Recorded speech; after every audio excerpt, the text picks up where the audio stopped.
भारत में हिंदू धर्म एक बहुत ही प्राचीन धर्म है जिसकी अपनी अलग मान्यताएं और रीति रिवाज हैं। हिंदू धर्म में अनेकों देवी देवताओं की पूजा की जाती है जो सुख, शांति और वैभव का प्रतीक माने जाते हैं। ऐसे में भले ही आप हिंदू धर्म के बारे में बहुत कुछ जानते हो, लेकिन जब बात हिंदुत्व यानी हिंदुइज्म की आती है तो लोग अक्सर कंफ्यूज हो जाते हैं। ऐसे में अगर आप भी हिंदुत्व शब्द को लेकर हमेशा असमंजस में रहते हैं तो आज इस वीडियो में हम आपको हिंदू और हिंदुत्व से जुड़े सभी पहलुओं के बारे में विस्तार से बताएंगे। क्या है हिंदुइज्म? हिंदुत्व शब्द का इस्तेमाल हिंदू यानी सनातन धर्म को मानने वाले और उसके अनुसार अपना जीवन व्यतीत करने वाले लोगों के लिए किया जाता है, जो आस्तिक हों या नास्तिक, लेकिन उनका संबंध हिंदू धर्म से होता है। भारत में हिंदू धर्म को मानने वाले लोगों की संख्या सबसे ज्यादा है, जबकि पूरे विश्व में हिंदुओं की आबादी 15 से 16% है। हिंदू या हिंदुत्व शब्द की उत्पत्ति प्राचीन काल में हुई थी, जब अरब के लोग लंबी यात्रा करके सिंधु नदी के पास पहुंचे थे। ऐसे में उन लोगों ने सिंधु नदी के इस पार रहने वाले लोगों को हिंदू नाम दिया था, जबकि नदी के उस पार रहने वाले लोग अल हिंदू कहलाते थे। उस दौर में हिंदू नदी के पार रहने वाले सभी धर्म के लोगों को हिंदू कहकर ही संबोधित किया जाता था, लेकिन बीतते वक्त के साथ हिंदू शब्द सनातन धर्म की पहचान बन गया और फिर इस शब्द को सिर्फ सनातन धर्म को मानने वाले लोगों के लिए इस्तेमाल किया जाने लगा।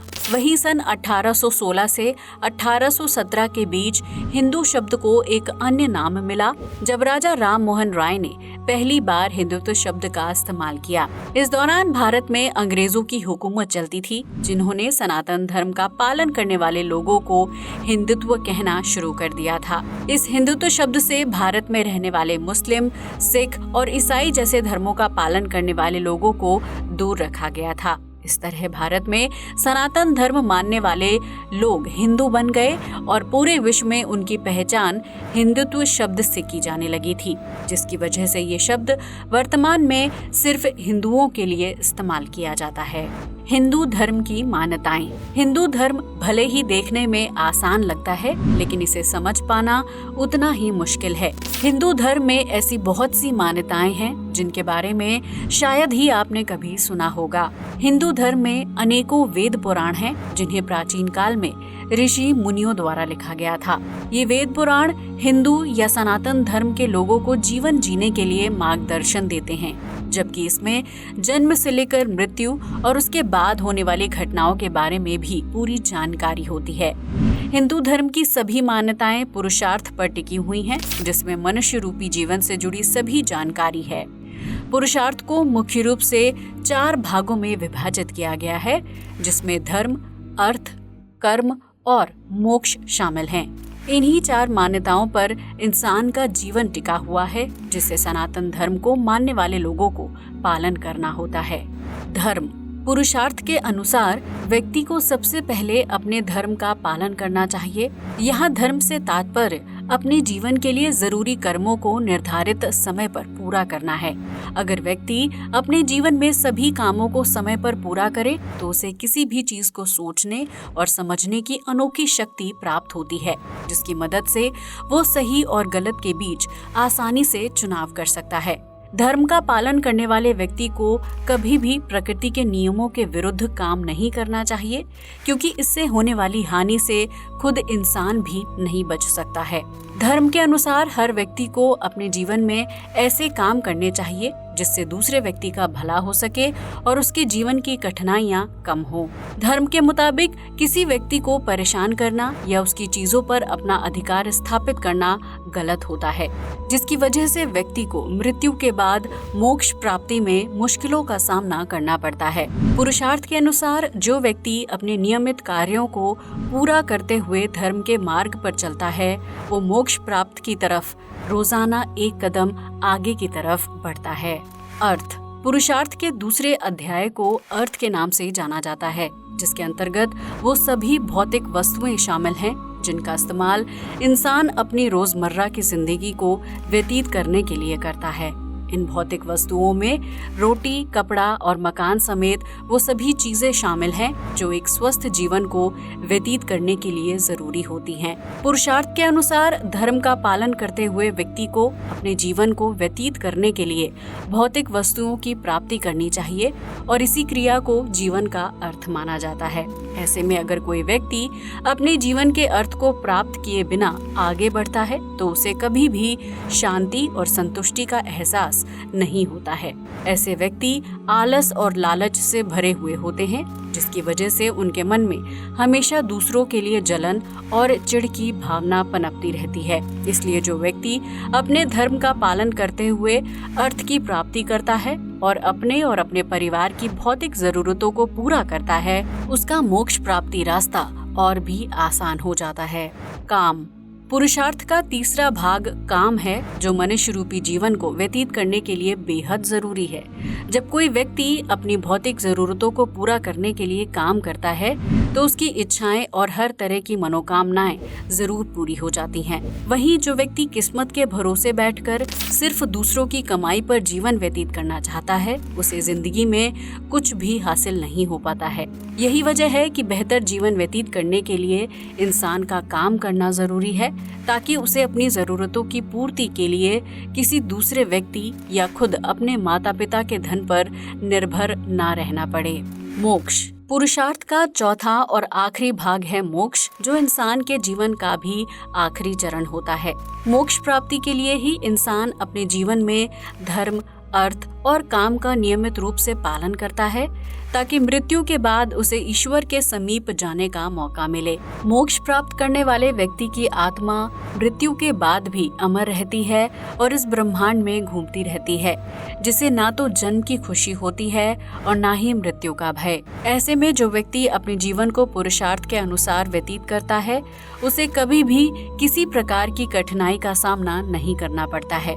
हिंदू धर्म में भगवान की मान्यता। सनातन धर्म को मानने वाले लोग ईश्वर पर विश्वास रखते हैं, लेकिन वो इस बात से बंधे नहीं होते हैं कि उन्हें किस भगवान की पूजा करनी है। सनातन धर्म में भगवान विष्णु, भगवान ब्रह्मा और भगवान शिव को सर्वश्रेष्ठ माना जाता है, जिन्होंने अलग अलग युग में धरती पर अवतार लिए थे। ऐसे में माना जाता है कि भगवान ब्रह्मा ने धरती की रचना की थी और उन्होंने ही स्त्री और पुरुष समेत सभी जीव जंतुओं और पेड़ पौधों को धरती पर जीवन दिया था। ठीक इसी तरह भगवान विष्णु ने धरती पर अलग अलग अवतार लिए थे। वो कभी श्री राम बनकर अयोध्या में पैदा हुए तो कभी श्री कृष्ण बनकर गोकुल में खेले थे। वहीं भगवान शिव धरती पर जन्म और मृत्यु से संबंध रखते हैं। उनकी जटाओं से निकलने वाली गंगा भारत में जल प्राप्ति का प्रमुख स्रोत है, जो करोड़ों भारतीयों की प्यास बुझाती है। ऐसे में सनातन धर्म को मानने वाले लोग भगवान शिव, भगवान विष्णु और भगवान ब्रह्मा में से किसी भी भगवान की पूजा करने के लिए स्वतंत्र हैं। इतना ही नहीं, वो इन तीनों देवताओं के विभिन्न अवतारों की भी पूजा कर सकते हैं। कुछ हिंदू सभी देवी देवताओं की पूजा करते हैं और उन्हें मानते हैं, तो वहीं कुछ हिंदू किसी एक भगवान की पूजा करते हैं और अपना पूरा जीवन उन्हीं की पूजा अर्चना करने में व्यतीत कर देते हैं। इसका सीधा मतलब ये है कि हिंदुत्व में प्रत्येक व्यक्ति को अपने ईश्वर या उसके स्वरूप की पूजा करने की स्वतंत्रता है, जिसमें मूर्ति पूजन और बिना मूर्ति के पूजा करने की विधि भी शामिल है। अगर कोई व्यक्ति भगवान में आस्था रखता है लेकिन वो उसे किसी रूप में नहीं देख पाता है, तो उस स्थिति में वो व्यक्ति बिना मूर्ति पूजा किए भी अपने ईश्वर को याद कर सकता है। सनातन धर्म में अपने ईश्वर को याद करना ही उनके समीप रहने का तरीका माना जाता है, जिसमें कोई भी भगवान किसी से श्रेष्ठ या अच्छा नहीं है। हिंदू धर्म में हर भगवान की अपनी मान्यता है, जिसमें लोग विश्वास करते हैं और उनकी पूजा करते हैं। हिंदू धर्म में वेद पुराण होते हैं, जिन्हें अलग अलग समय पर लिखा गया है। इन वेदों को 2 भाग में विभाजित किया गया है, जिन्हें श्रुति और स्मृति के नाम से जाना जाता है। श्रुति के अंतर्गत आने वाले ग्रंथों को स्वयं ऋषि मुनियों ने लिखा हुआ होता है, जबकि स्मृति के अंतर्गत आने वाले ग्रंथ को किसी दूसरे व्यक्ति द्वारा सुनाया जाता है और उस व्यक्ति की स्मृति यानी याद के अनुसार वेद या ग्रंथ लिखे जाते हैं। हिंदू धर्म में वेदों की मान्यता सबसे ज्यादा होती है, जिन्हें ऋग्वेद, यजुर्वेद, सामवेद और अथर्ववेद के नाम से जाना जाता है। इसके अलावा हिंदू धर्म के प्रमुख ग्रंथों में उपनिषद, शिव पुराण, रामायण, महाभारत और भगवद गीता शामिल है। ये सभी वेद, पुराण और ग्रंथ मूल रूप से संस्कृत भाषा में लिखे गए थे, जिन्हें बाद में हिंदी और अंग्रेजी समेत अन्य भाषाओं में ट्रांसलेट किया गया था। ठीक इसी तरह हिंदू धर्म में आयुर्वेद और विभिन्न बीमारियों का इलाज करने के लिए भी ग्रंथ लिखे गए थे, जिन्हें पढ़कर प्राचीन समय में वेद पीड़ित का उपचार किया करते थे। हिंदू धर्म में वर्ण व्यवस्था। सनातन धर्म को मानने वाले लोगों को अपना जीवन व्यतीत करने के लिए वर्ण व्यवस्था का हिस्सा बनना होता है, जिसमें इंसान को मुख्य रूप से 4 अलग अलग श्रेणियों यानी भागों में विभाजित किया जाता है। इस वर्ण व्यवस्था के अनुसार समाज में सबसे ऊंचा पद ब्राह्मण यानी पंडित का होता है, जो समाज को शिक्षित करने और समाज के लिए नियम कानून बनाने का काम करते हैं। इतना ही नहीं, ब्राह्मण अपनी शिक्षा और बुद्धि के बल पर राजा को शासन करना भी सिखाते हैं, जबकि राज्य पर आने वाली विपदा से निपटने का तरीका भी बताते हैं। यही वजह है कि प्राचीन काल से ही सनातन धर्म में ब्राह्मण को ईश्वर के बाद सबसे पूजनीय माना जाता है और उनकी प्रत्येक बात का पालन करना जरूरी होता है। वहीं इस वर्ण व्यवस्था में दूसरे स्थान पर क्षत्रिय आते हैं, जो शासन करने और युद्ध लड़ने जैसे काम करते हैं। क्षत्रिय में मुख्य रूप से राज परिवार आता है, जो ब्राह्मण की सलाह से राज्य की बेहतरी के लिए काम करते हैं। इस वर्ण व्यवस्था में तीसरे स्थान पर वैश्य आते हैं, जिनका काम खेती बाड़ी और व्यापार करना होता है। ये लोग समाज के अन्य वर्ग के लोगों की खाद्य जरूरतों को पूरा करते हैं, जबकि वर्ण व्यवस्था में चौथे स्थान पर शूद्र आते हैं। इनका काम समाज के छोटे काम करना होता है, जिसमें साफ सफाई करने वाले लोग, नाई, लोहार और जानवरों की चमड़ी निकालकर उनसे वस्त्र बनाने वाले लोग शामिल होते हैं। हिंदू धर्म के त्योहार। सनातन धर्म का पालन करने वाले लोग जिस तरह किसी एक भगवान को मानने के लिए प्रतिबंधित नहीं होते हैं, ठीक उसी तरह हिंदू धर्म के लोग कोई एक या उससे ज्यादा त्योहार मनाने के लिए भी प्रतिबंधित नहीं होते हैं।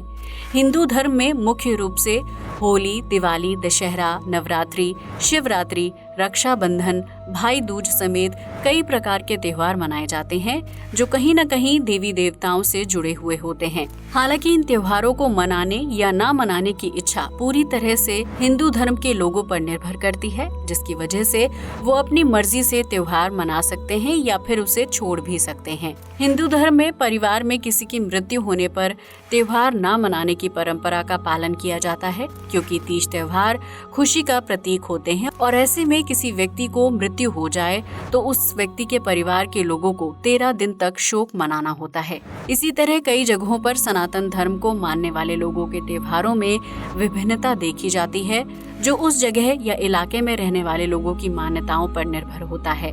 जैसे कि गोकुल और ब्रज में होली का त्योहार 15 दिन पहले शुरू हो जाता है, जबकि देश के अन्य राज्यों में होली सिर्फ 1 दिन का त्योहार होती है। इतना ही नहीं, हिंदू धर्म में कुछ ऐसे त्योहार भी मनाए जाते हैं जो किसी खास इलाके या राज्य में ही मनाए जाते हैं, जबकि कुछ त्योहारों को सनातन धर्म को मानने वाले सभी लोग धूमधाम के साथ मनाना पसंद करते हैं, जिसमें होली और दिवाली सबसे ज्यादा मनाए जाने वाले त्योहार माने जाते हैं। इनमें से कुछ त्योहार देवी देवताओं से जुड़े हुए होते हैं, जिसमें दशहरा, नवरात्रि और दिवाली जैसे त्योहार शामिल होते हैं। ऐसे में इन त्योहारों को मनाने से पहले ईश्वर की पूजा की जाती है, जिसके बाद विभिन्न प्रकार के पकवानों के साथ त्योहार को सेलिब्रेट किया जाता है। इतना ही नहीं, इन विशेष त्योहारों में खान पान और पहनावा भी अलग होता है, जिसकी वजह से इस तरह के त्योहारों की अपनी एक अलग छवि होती है। सनातन धर्म को मानने वाले लोग, कुछ लोग नवरात्रि में पूरे 9 दिन का व्रत रखते हैं, जिसके बाद वो 9 कन्याओं को अपने घर पर भोजन खिलाते हैं। ऐसी मान्यता है कि वो 9 कन्याएं हिंदू धर्म की 9 देवियां होती हैं, जो नवरात्रि के मौके पर इंसानों के बीच आकर उनके घर का भोजन ग्रहण करती हैं। ठीक इसी प्रकार शिवरात्रि पर भगवान शिव की पूजा की जाती है, क्योंकि इस दिन भगवान शिव और मां पार्वती का विवाह हुआ था। जबकि जन्माष्टमी पर भगवान कृष्ण की पूजा की जाती है, क्योंकि इस दिन श्री कृष्ण का जन्म हुआ था। इस तरह सनातन धर्म में त्योहार मनाने को लेकर भी छूट होती है, जिसे व्यक्ति अपनी इच्छा अनुसार मना सकता है। इस तरह विभिन्न तीज त्योहारों, धार्मिक मान्यताओं, वेद पुराण और पुरुषार्थ पर हिंदू धर्म की नींव रखी गई है, जिसे संबोधित करने के लिए हिंदुत्व शब्द का इस्तेमाल किया जाता है। अब तो आप हिंदू धर्म और उससे जुड़े हिंदुत्व शब्द का अर्थ समझ ही गए होंगे, जिसे पूरी दुनिया में हिंदू धर्म को मानने वाले लोगों को संबोधित करने के लिए इस्तेमाल किया जाता है। ऐसे में अगर आपको ये वीडियो पसंद आई हो तो इसे लाइक और शेयर करना बिल्कुल ना भूलें। साथ ही हमारे चैनल को भी सब्सक्राइब करें। जय हिंद दोस्तों।